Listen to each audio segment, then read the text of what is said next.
Hi, I'm Kathy Dodson. And I'm Jocelyn Lindsay. Welcome to another episode of 5 Minute Indie Insights, where today we're talking about publishing a series. Because who wants to write just one book when you can have deadlines forever? Okay, when you put it that way, many will just go back to writing standalone. That is going to be a quick episode. Yeah, forget publishing multiple books. We're done. Yeah, there are some real challenges with publishing a series that you don't get when you're doing a standalone. When you're doing a standalone, you're creating a brand new world. You start it, it ends, that's it. You leave it there forever. Maybe you do a little reader magnet or something that's related, but that's it. Yeah. You just leave that series alone. Yeah, and readers love a series. They get to build connection with worlds and characters, and there's momentum. But from the writer's side, it's a serious commitment.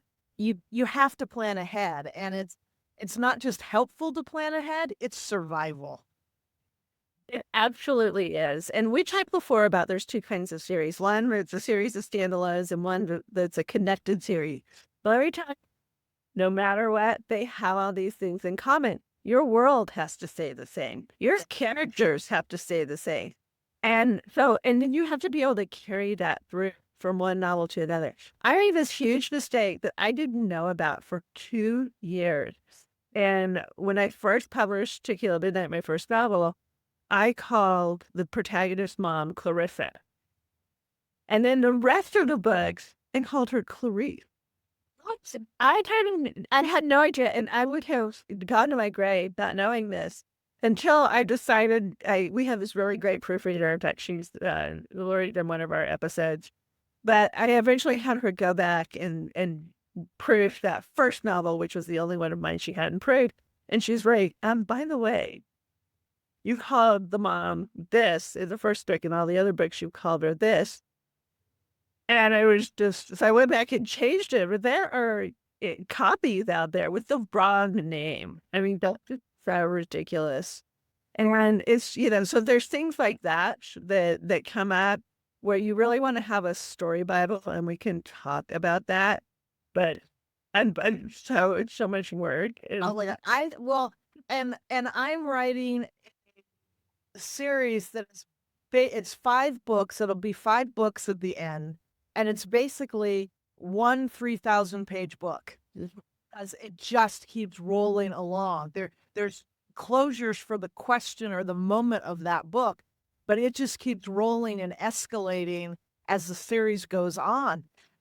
And I love it and I hate it because I have to you talk about series Bible.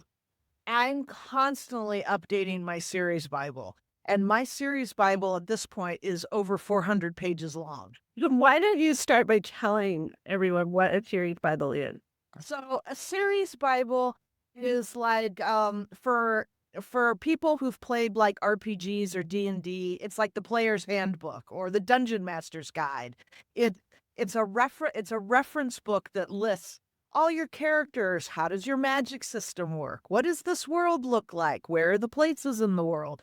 So that you can keep track of names, eye color, what their arc is, everything across a series. What color is their truck? Right?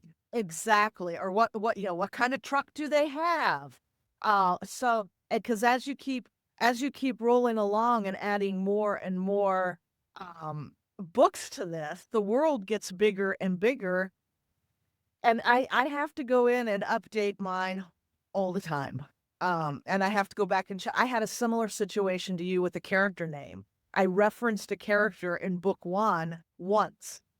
And then in book 3, that character comes back, and I realized that what I had set up in 1 wasn't working in book 3, and I had to figure out how I had to change the story to fix it because it didn't work anymore and book 1 had been published, and so it was now canon, and I had to figure out how I could change that subplot because the subplot in 1 becomes the major plot in 3, and I was like, whoops.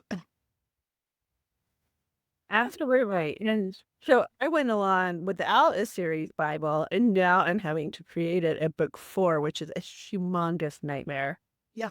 But you eventually have to have one if you have a series, and I was just lazy as that I would remember everything. And let me tell you, I don't know about you guys, but my brain just cannot capture that year after year, book after book. No, absolutely not. And, and especially when you start leaving yourself breadcrumbs, when you start Mhm. leaving pieces that stitch through the entire series, I have spreadsheets that track subplots because I Wow. can't, because it's just, there's all these little pieces that I don't want to drop. And I know at some Absolutely. point I know I'm going to drop a few somewhere because just tracking it all is hard. Right.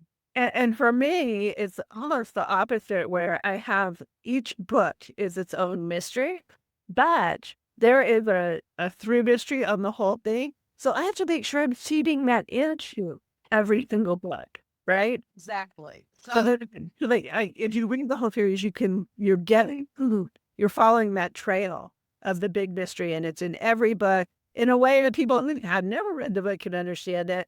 But that's for reading the whole who never started the series. So anyway, it's a lot. The reading of heart.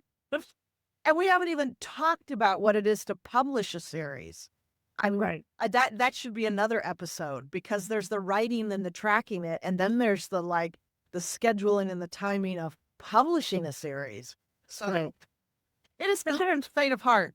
It's not, but there are a few good things, and one of them is that you know these characters so well that you're dropping into their world to write them, and that is a true joy.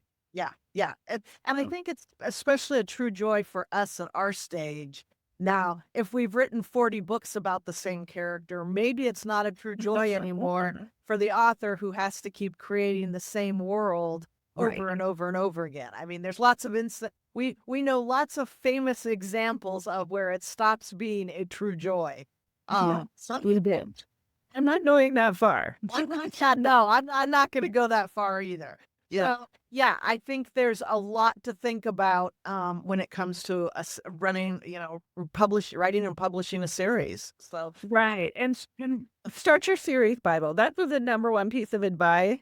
As soon as you can, start that series Bible where you're putting in all of the things who's related to who, what's the icon, who are else the character, the places, everything. It will just help you so much. It's yeah, right. even if it's one page, even if it's just one page of notes, have it somewhere because I couldn't do what I'm doing without a Bible, Right. without this series Bible. So, all right, we are think about whether you're writing a series. Let us know if you're writing a series and what your biggest issue or your biggest joy has been in the comments. We'd love to hear from you. Give us a like, give us a subscribe, and we will see you here next week. Thanks for joining us. Bye.